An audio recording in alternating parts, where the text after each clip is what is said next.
Plusieurs d'entre nous ont probablement fait cette expérience assez désagréable de perdre ses clés.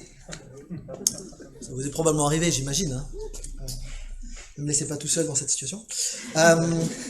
On s'en rend compte en général quand on veut partir et qu'on ne peut plus ouvrir la porte de la voiture. Ou alors quand on veut rentrer chez soi et qu'on n'a pas la clé et que du coup on ne peut plus rentrer. On a beau fouiller partout, impossible de mettre la main dessus. Et quoi qu'on fasse, la porte est fermée. Je peux crier, je peux m'énerver, je peux pleurer désespéré. La porte restera fermée. Le texte que nous allons lire ce matin pour notre culte de rentrée parle justement de clés et de portes. Nous continuons en effet notre lecture suivie des lettres que Jésus a envoyées aux églises de l'Apocalypse en Asie mineure. Et nous arrivons à la 6e lettre, à l'église de Philadelphie, qui a beaucoup de choses, je crois, à nous apprendre et j'aimerais nous conduire dans cette lecture ce matin. On va retrouver, comme à chaque fois, la structure des lettres de l'Apocalypse. On y reviendra un petit peu. Mais je vous propose maintenant de lire ce texte d'Apocalypse 3, les versets 7 à 13. Apocalypse 3, les versets 7 à 13.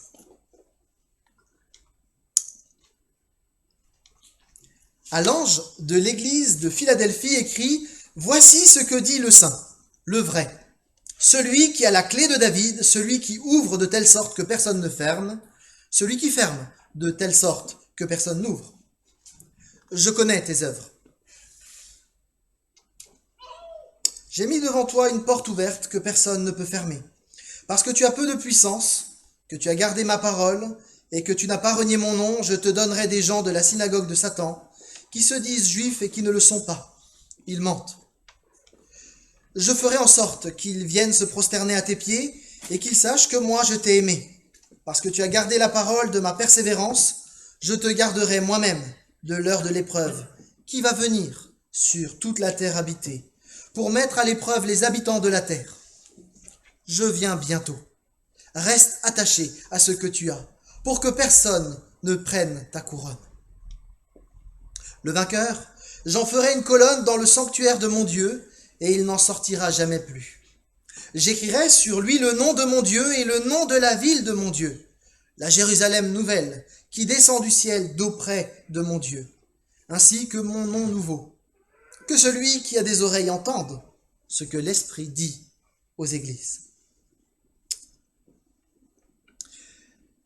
Philadelphie était une ville, à 45 km au sud de Sardes. L'église était dans la ville, mais du coup la ville était là. C'était une petite ville de l'ancien royaume de Lydie, fondée par un roi qu'on connaît un petit peu dans l'histoire, le roi de Pergame, Attal Philadelphe, et la ville a du coup porté son nom, Philadelphie, du roi Philadelphe. L'histoire et l'archéologie ont montré que c'était un nœud d'un réseau routier, un carrefour si vous voulez, et c'était la véritable porte de l'Orient. On passait d'un continent à l'autre grâce à cette ville. Et cette ville, elle a été construite en particulier pour montrer la beauté et la splendeur de la culture grecque. C'était une cité témoin, si on veut. On a quelques vestiges de cette cité grecque. Et donc, vraiment, à l'époque, on l'avait construite pour qu'elle soit une vitrine, si vous voulez, du faste grec. Dans ce texte, très clairement, Jésus invite son Église à répandre plus que la culture grecque. Elle doit parler du Messie qui transforme les vies. Dans notre texte, Jésus se présente d'abord comme le saint, le véritable. Des noms qui étaient de véritables encouragements et une consolation pour cette Église fidèle, parce qu'elle était exposée aux calomnies de certains juifs qui disaient « Mais votre Messie, c'est pas le vrai Messie. Il faut en attendre un autre. » Et là, Jésus, en se présentant comme le véritable, eh bien, il certifie là qu'il est le Messie. C'est un peu comme quand on a un objet contesté, vous regardez en dessous et vous regardez ce qu'il y a écrit. C'est écrit Made in China. Il est probable que vous ayez là une copie de copie. Par contre, si vous avez un certificat d'authenticité, vous avez là une véritable pièce de collection. Eh bien ici, Jésus affirme qu'il est le véritable. En même temps, il affirme qu'il est le saint. Et c'est de lui que l'Église doit émaner. Le saint, celui qui est à part. Jésus se présente aussi comme celui qui tient la clé de David. Alors l'image est un petit peu bizarre. L'image en fait fait référence à un texte d'Ésaïe 22, les versets 20 et suivants, que vous pouvez lire chez vous. Dans ce texte ancien, Dieu annonce qu'il va donner les clés de la maison de David à un certain Eliakim. Ce Eliakim reçoit l'autorité sur tout le palais et il est appelé à gérer les affaires au nom de Dieu. Son autorité est telle que tous les hommes de la maison doivent obéir à cet homme. Il fallait appliquer sans tergiverser ce qu'il demandait. Évidemment, si Eliakim était quelqu'un d'intègre et de droit, un bon gestionnaire, Jésus, lui, est le gestionnaire par excellence, celui qui véritablement a l'autorité totale. Quand il ouvre une porte, plus personne ne peut la fermer. Jésus avait lui-même annoncé à ses disciples, « Toute autorité m'a été donnée dans le ciel et sur la terre. » Jésus est donc celui qui tient les clés, qui ouvre les portes. Et la bonne nouvelle, c'est que lui ne les perd pas, les clés. Alors on peut mentionner ici deux choses. La porte du salut et la porte du service qui en fait est associée à la première. Jésus a ouvert la porte du salut pour toute l'humanité. Quand Jésus ouvre cette porte, personne ne peut fermer cette porte-là. Nous avons bien des témoignages qui montrent que même dans des pays les plus persécutés, Jésus touche les cœurs. Et malgré les insultes, les pressions, les violences, il y a des personnes qui se tournent vers lui. Les portes que Jésus ouvre ne peuvent pas être fermées. À l'inverse, si Jésus-Christ n'ouvre pas les portes, il est impossible d'amener quelqu'un à Christ. Tous les efforts ne servent à rien. Personne ne peut ouvrir. Et c'est pour cela qu'il nous faut insister sur la prière. Seul Christ ouvre les portes des cœurs pour le salut. À la croix, Jésus-Christ a ouvert une porte qui était verrouillée jusque-là.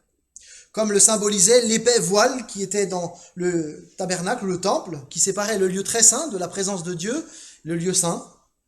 Personne ne pouvait entrer, mais désormais, parce que Jésus-Christ est passé par la croix, nous pouvons avoir une relation directe avec Jésus-Christ. Il a tout accompli, on l'a chanté tout à l'heure. Parfois, on représente les choses avec un pont. Aujourd'hui, tout le monde peut venir à Dieu. C'est aujourd'hui le jour du salut. C'est une opportunité énorme. Lorsque Christ fermera cette porte, plus personne ne pourra ouvrir cette porte. Cette porte est ouverte pour un temps. Elle ne sera pas ouverte éternellement.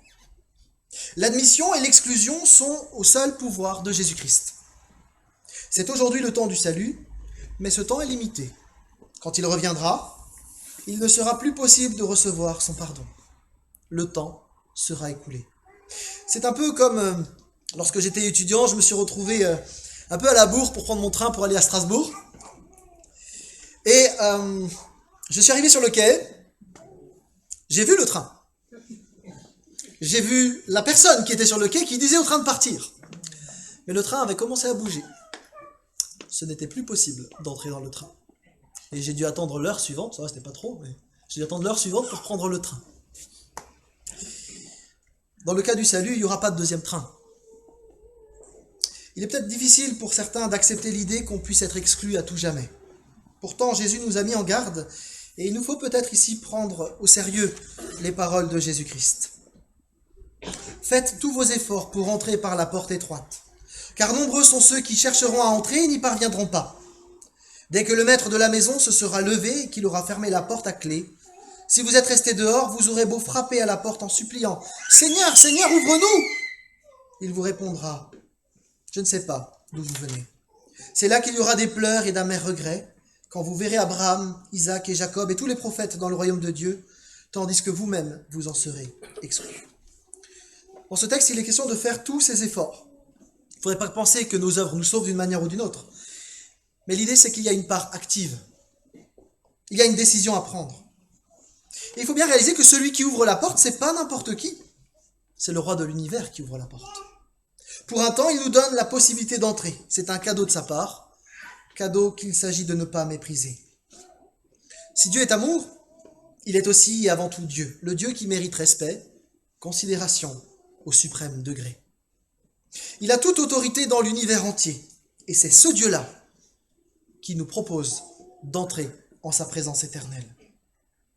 Nous étions destinés à subir la colère infinie à cause du péché. Jésus a payé le prix fort. pour que nous puissions vivre l'éternité avec lui. C'est un cadeau qu'il ne faudrait pas négliger. C'est aujourd'hui le temps de répondre à cette invitation. Dans la même optique, c'est Jésus qui a ouvert aussi une porte pour un service à sa gloire, pour un temps défini.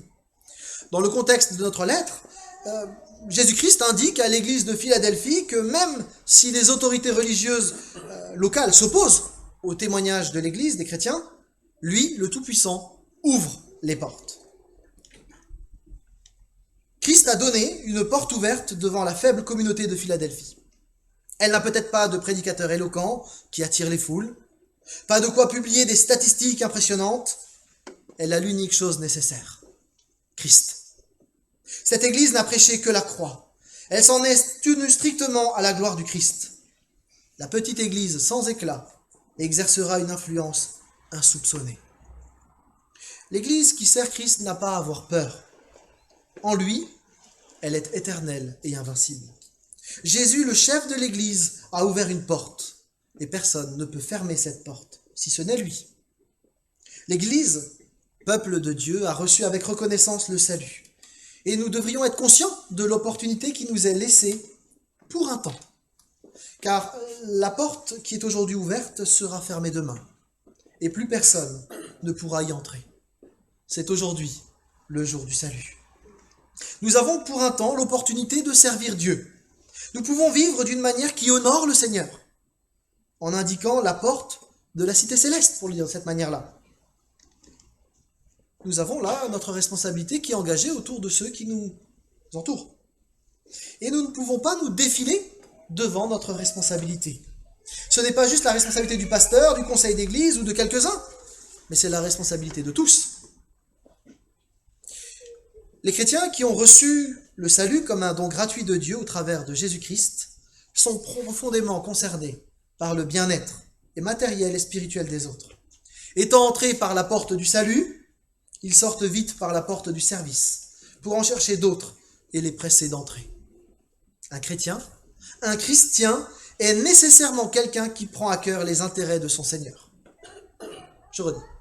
Un chrétien est nécessairement quelqu'un qui prend à cœur les intérêts de son Seigneur.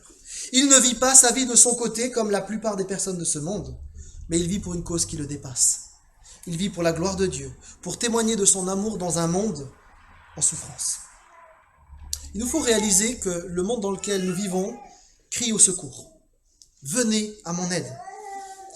Bien des personnes vivent un désespoir sombre avec la crise écologique, le coronavirus, le chômage de masse, la peur de l'avenir, et tous ont besoin d'un sauveur, même ceux qui ne veulent pas le reconnaître. L'Église possède le plus grand des trésors, et son chef lui demande de déverser cet amour autour d'elle. Les personnes de ce monde, de ce pays, de ce département, de cette ville, vos collègues, vos voisins, tous ont besoin d'entendre qu'il y a un sauveur. Nous ne devrions pas rester sourds à l'appel de ce monde. Tous les chrétiens, d'une manière ou d'une autre, nous devrions être engagés dans l'évangélisation, dans le service par amour au niveau mondial. Alors évidemment, on n'est pas tous appelés à franchir les barrières nationales, les frontières pour annoncer l'évangile. Mais notre responsabilité à tous est engagée pour que l'amour de Jésus-Christ se répande.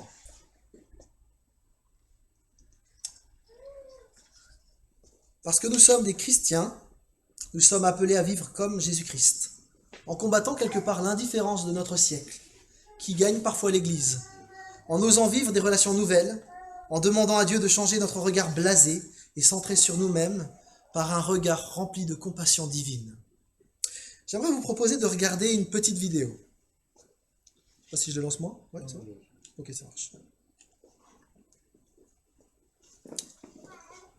Et je continuerai ensuite.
Quand Jésus-Christ était dans ce monde, les gens voyaient une différence parce que Christ s'intéressait aux gens. Christ est rentré dans la gloire céleste et il a envoyé son esprit pour que l'Église prenne le relais. Nous sommes appelés à prendre le relais de Christ. Nous sommes chrétiens, appelés à aimer un monde en souffrance au nom de Christ. Comme à chaque fois dans les lettres de l'Apocalypse, Jésus-Christ se sert de la situation de la ville de l'époque pour dire des choses à l'Église. On sait par des historiens grecs comme Strabon qu'il y avait beaucoup de tremblements de terre dans cette ville de Philadelphie. Et du coup, à cause de ces tremblements de terre réguliers, il y avait peu de population, beaucoup de ruines. Et l'Église dont il est question dans ce texte semble elle aussi très faible. Et pourtant, malgré cette faiblesse, Jésus encourage l'Église de Philadelphie à témoigner de son Seigneur, à vivre en chrétien. C'était pas aussi évident que ça pourrait paraître à première lecture. Et Jésus va encourager son Église à persévérer. D'ailleurs, vous noterez qu'il n'y a aucun reproche dans cette lettre, juste des encouragements à persévérer encore et encore. En plus de la fragilité de l'Église, il y avait des adversaires qui se dressaient.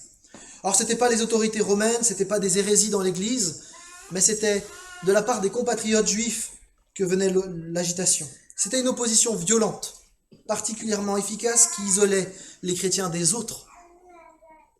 Notre texte en parle nettement et fait même une pointe d'ironie parce que si les Juifs de Philadelphie se prétendaient synagogue de Dieu, Jésus a un autre verdict sur cette synagogue de Satan. En effet, ces Juifs-là servaient les intérêts de celui qui divise, de celui qui fait mal, et pas de celui qui aime. Que Dieu nous garde de faire l'œuvre du diviseur et nous aide à aimer encore et à persévérer. Face à la haine que vivait cette Église, face à la fragilité de l'Église qui était manifeste, Jésus-Christ invite son peuple à persévérer. Il sait que c'est difficile, mais il l'encourage en disant « ça vaut la peine ». Même s'il y a une seule personne qui sera sauvée, qui pourra vivre avec le Seigneur, il y a de la joie dans les lieux célestes. Une grande fête se déclenche. Quand j'ai préparé ce message lundi-mardi, j'ai véritablement entendu comme une voix dans mon cœur qui disait ceci. Mon Église fait encore un effort, persévère, pour que d'autres puissent encore vivre. Courage, je viens bientôt, ne te relâche pas maintenant, persévère. Humainement, il y avait de quoi se décourager du temps de l'Église de Philadelphie. Il était tentant de jeter l'éponge, de cesser la lutte, mais Jésus encourage son Église. Persévère, continue d'aimer. De la même manière, ce qu'on est en train de vivre, chers amis, avec la situation stressante et décourageante du Covid, pourrait nous amener à jeter l'éponge. Je suis en contact avec de nombreux pasteurs, de nombreux chrétiens qui ont envie d'abandonner, parce que c'est dur. Et à aucun moment donné, j'aimerais dire que c'est pas dur. C'est dur. J'ai moi aussi envie régulièrement d'abandonner, de cesser la lutte et de jeter l'éponge. Il y a une forme de lassitude à cause du virus, de ses complications. Parfois on est blasé de faire plein d'efforts et d'avoir la sensation parfois d'être étrangement seul. C'est dur d'avancer quand c'est compliqué. Il y a de l'incompréhension, de la fatigue, les relations sont compliquées parce qu'on a des masques et puis on n'est que par téléphone ou SMS et donc du coup ça se complique aussi. Mais cet appel du Seigneur résonne. Courage, ne t'arrête pas d'aimer. Je t'aime et je t'envoie aimer les autres. Alors tout en restant prudent à cause de la situation, Jésus nous demande de reprendre courage et d'aimer contre toute attente, d'aimer son Église, de l'aimer lui, d'aimer ce monde qui parfois est complètement égoïste et même fou à certains égards. Aimer encore et encore. Peut-être une précision qui m'a aussi encouragé. La situation que nous vivons nous place dans un inconfort terrible. Mais si cette situation est exceptionnelle pour nous, elle ne l'est pas au regard de l'histoire de l'Église. Mon ami Clément Blanc écrivait dans un article récent « Apprendre à vivre dans un monde qui soupire », il écrivait ceci « Nous avons peut-être oublié à quel point nous vivons dans un monde qui, depuis la chute, a l'habitude de souffrir, plus que nous avons nous-mêmes eu l'habitude de souffrir. Pour la majorité d'entre nous, en Occident, nous avons grandi sans faire l'expérience de la guerre, de la famine ou d'une épidémie majeure. Nous avons vécu dans un monde où l'espérance de vie et tous les indicateurs du même type étaient en croissance constante. Ceci n'est pas l'expérience humaine normale. La réalité occidentale depuis la fin de la Seconde Guerre mondiale n'est pas la norme, mais l'exception. Nous avons probablement été gâtés dans des décennies après cette Deuxième Guerre mondiale. Et nous avons parfois, moi le premier, placé notre espérance dans un confort qu'on souhaite à tout le monde. Mais ce n'est pas l'espérance chrétienne. Les chrétiens ont en général vécu leur foi dans l'adversité, avec de l'opposition, avec des complications, et non dans une situation paisible et confortable. L'appel à la persévérance de ce texte résonne. Peut-être qu'il n'y aura pas de retour à la normale, les amis. Peut-être que le Covid, il va falloir vivre avec jusqu'à la fin de notre vie. On ne le souhaite pas. Mais si ça devait arriver, est-ce que pour autant nous allons arrêter de vivre? Ou est-ce que nous allons apprendre à vivre dans la difficulté, avec de la créativité, en respectant les gestes barrières, etc., mais en vivant? Il faut peut-être nous y préparer et le vivre. En tout cas, Jésus nous invite à nous replacer devant lui, le Seigneur de l'univers, et à considérer plusieurs choses alors que nous allons persévérer. D'abord, cette situation instable qui ne permet pas de se projeter plus loin que la semaine prochaine, cette situation stressante où le virus peut frapper à tout moment nous place face à la fragilité de nos vies. Or, depuis le début des années 1900, on est dans cette croissance sans fin, et on se dit qu'il y aura toujours mieux, toujours mieux, toujours mieux, toujours mieux, et on place notre confiance dans notre toute-puissance. Nous sommes fragiles, et on n'aime pas quand on nous le rappelle. Quelque part, nous sommes invités à refaire un pas de foi avec Dieu, comme Abraham qui a avancé étape par étape, et qui a dû réaffirmer son attachement à Dieu à chaque étape. Abraham ne connaissait pas la suite de l'histoire, mais il a placé sa foi en Dieu. Il y a eu des hauts et des bas, mais Dieu l'a accompagné et l'a gardé jusqu'au bout. Cette situation est aussi une occasion de redécouvrir ce qu'est l'Église, le peuple de Christ, qui commence à vivre ici et maintenant des relations qui vont durer éternellement. L'Église, c'est pas un simple culte le dimanche matin. C'est même pas une somme d'activités, mais c'est d'abord un peuple. Un peuple, un groupe de personnes qui confessent leur foi en Jésus-Christ et qui persévèrent ensemble jusqu'au jour du retour du Seigneur. C'est un peuple qui va régner collectivement dans l'éternité, mais qui en attendant doit persévérer, alors même qu'elle ne voit pas grand-chose. La réalité vécue autour du Covid-19 nous rappelle aussi que nos relations doivent être entretenues, soignées, approfondies et parfois aussi renouvelées. Je suis marqué dans le texte biblique où Jésus parle de l'Église. Dans l'évangile de Matthieu, il n'en parle qu'une seule fois, c'est dans le chapitre 18. Et il parle de l'Église pour dire une seule chose: apprenez à pardonner. C'est marquant. L'Église, c'est le peuple de Dieu qui vit sa foi en Dieu, un peuple qui partage, qui prie, qui adore, qui s'encourage. Il nous faut prendre conscience que le diviseur fera tout pour abîmer ces relations. Que le Seigneur nous aide à renouveler, toujours à nouveau, ces relations. Alors je sais que vous en êtes tous convaincus et que j'enfonce des portes ouvertes, mais effectivement, quand on comprend que l'Église, c'est un peuple d'abord, on comprend que l'Église ne peut pas se vivre uniquement derrière un écran, mais qu'il y a de vraies relations à tisser, à vivre et à entretenir. Et j'ai déjà dit il y a quelques semaines, il me semble qu'il faut faire le deuil de l'illusion de vivre une vie de famille, des relations approfondies à 150. Il faut nécessairement renouveler des relations et vivre des relations peut-être plus courtes, en petits groupes, où on va pouvoir vivre des relations profondes, centrées sur Christ. Et c'est probablement le plus grand défi qui attend cette Église pour cette rentrée, où chacun a un rôle à jouer en s'associant à d'autres pour vivre l'Église de manière proche. On ne peut pas se contenter d'avoir 5 groupes de maisons dans une Église de 150. Ce n'est pas l'Église. Chacun doit être acteur de sa croissance spirituelle, mais aussi de celle des autres. Il ne s'agit pas que de moi, mais de mon frère, de ma sœur, qui a besoin de moi pour l'encourager. C'est un élan collectif qui doit nous pousser en avant à vivre l'Église. Pas parce qu'on aime une activité ou parce qu'on s'y retrouve, mais parce que nous aimons le Seigneur et que nous voulons être chrétiens pour celui qui est à côté de moi, à côté de nous. Ça implique d'être créatif, à vivre autrement que ce que nous avions peut-être l'habitude de vivre, à réinventer l'Église, à retravailler nos relations avec les uns les autres, avec des masques, du gel hydroalcoolique dans les salons, je ne sais rien. Il va falloir inventer. Mais on veut vivre l'Église, parce que c'est le projet de Jésus-Christ. Et loin de nous replier sur nous-mêmes, nous sommes appelés à partager ce message d'espérance à un monde en souffrance. On ne peut pas rester insensible, mais nous voulons être remplis de compassion pour ceux qui ont peur, dans nos églises et en dehors. Ça veut dire concrètement se réjouir avec ceux qui se réjouissent, pleurer avec ceux qui pleurent, accompagner ceux qui doutent et qui sont effrayés, et persévérer collectivement au nom de Christ, en nous laissant diriger par celui qui a donné sa vie pour nous.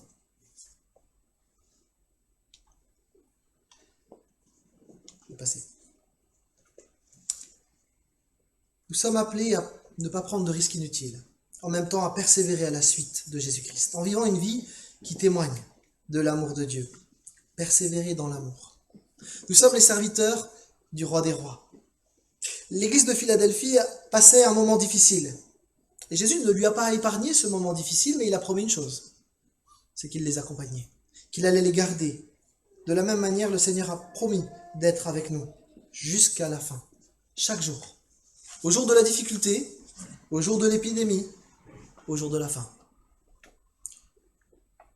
Jésus a sorti cet engagement d'une promesse. Le vainqueur ne deviendra pas simplement une pierre vivante, mais carrément une colonne. C'est-à-dire que le vainqueur aura une place d'honneur. Celui qui persévère sera honoré. Pensez à mon bambou de tout à l'heure. L'image de la colonne dans le temple fait allusion à la coutume de l'époque selon laquelle le pontife suprême du culte impérial, à la fin de son activité, faisait édifier une colonne dans le temple avec son image, son nom, celui de son père, de son lieu d'origine et la mention de son temps de service. Il est question de l'honneur que Dieu va nous donner dans l'éternité parce que nous aurons persévéré dans l'amour. Plus que l'honneur, il y a ici une promesse qui est donnée, celle d'une communion indestructible avec Dieu pour l'éternité. Ça veut dire que si le chrétien, ici-bas, il est calomnié, méconnu, il peut garder cette espérance que Dieu voit, qu'il sait et qu'il récompensera les siens. Jésus précise qu'il donnera 3 noms à celui qui persévère. Le nom de Dieu et de Jésus-Christ, en signe que le roi des rois l'a adopté. Tu fais partie de ma famille, tu portes mon nom. Le nom de la cité de Dieu, preuve qu'il est citoyen des cieux. Et le nom nouveau de Jésus-Christ. Ce nom nouveau signifie que Jésus, glorieux, va nous associer à sa gloire. 3 manières de dire, simplement, que celui qui est fidèle et qui appartient à Dieu est un citoyen de la Nouvelle-Jérusalem, qu'il est relié d'une manière spéciale au Christ. Je conclus. Cette lettre à l'église de Philadelphie est un vibrant appel du Seigneur à son église pour qu'elle persévère, en particulier quand survient la difficulté. Cet appel à la persévérance est pour nous ce matin, pour moi comme pour vous. Avec cette année qui commence, avec les incertitudes, avec le risque de la 2e vague, nous sommes appelés à persévérer. Notre Seigneur est celui qui ouvre les portes et qui les ferme aussi. Nous sommes dans un temps où il est encore possible de vivre notre foi collectivement, où il est encore possible de partager l'Évangile. Profitons de ce que le Seigneur donne. Arrêtons de regarder ce que nous n'avons plus pour regarder ce que nous avons encore. Et vivons avec la créativité. Demandons-lui son aide pour pouvoir aimer d'une manière renouvelée. Aimer son Église, aimer le monde. Nous ne voulons pas nous arrêter d'aimer.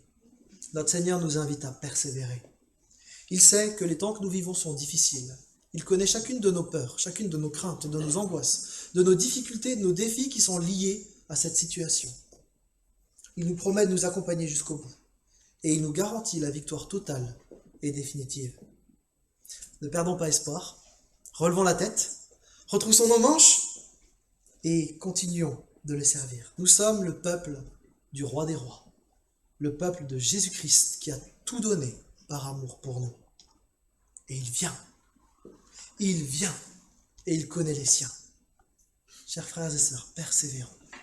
Ça vaut la peine. Même si on ne voit rien pour l'instant, il vient.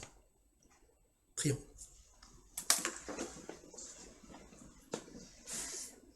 Seigneur, merci pour cette lettre qui m'a profondément encouragé. Je te prie, Seigneur, qu'elle soit aussi un profond encouragement pour mes frères et mes sœurs. Merci, Seigneur, parce que tu as tout accompli. Tu as ouvert la porte du salut, et ce faisant, tu as aussi ouvert la porte du service, en nous demandant de prendre notre rôle à cœur. Et Seigneur, tu ne nous as pas laissés simplement tout seul pour faire ces choses-là, mais tu nous as donné ton esprit qui bouillonne en nous et qui nous donne envie encore d'aimer. Seigneur, je te prie de relever ceux qui sont découragés, de consoler ceux qui sont tristes, de soigner ceux qui ont pris des coups. Je te prie, Seigneur, de nous aider à être renouvelés dans notre amour, que nous puissions voir avec ton regard. Seigneur, dans ce monde en souffrance, tu as placé ton Église. Une Église qui doit briller, qui doit saler ce monde. Je te prie, Seigneur, pour que l'Église, faite de relations les uns avec les autres, puisse être un lieu d'encouragement et que cette Église ensuite puisse avoir à cœur, chacun que nous sommes, que nous ayons à cœur de rayonner de toi ensuite. Seigneur, fais de nous des frères et des sœurs aimants. Fais de nous un peuple artisan de paix.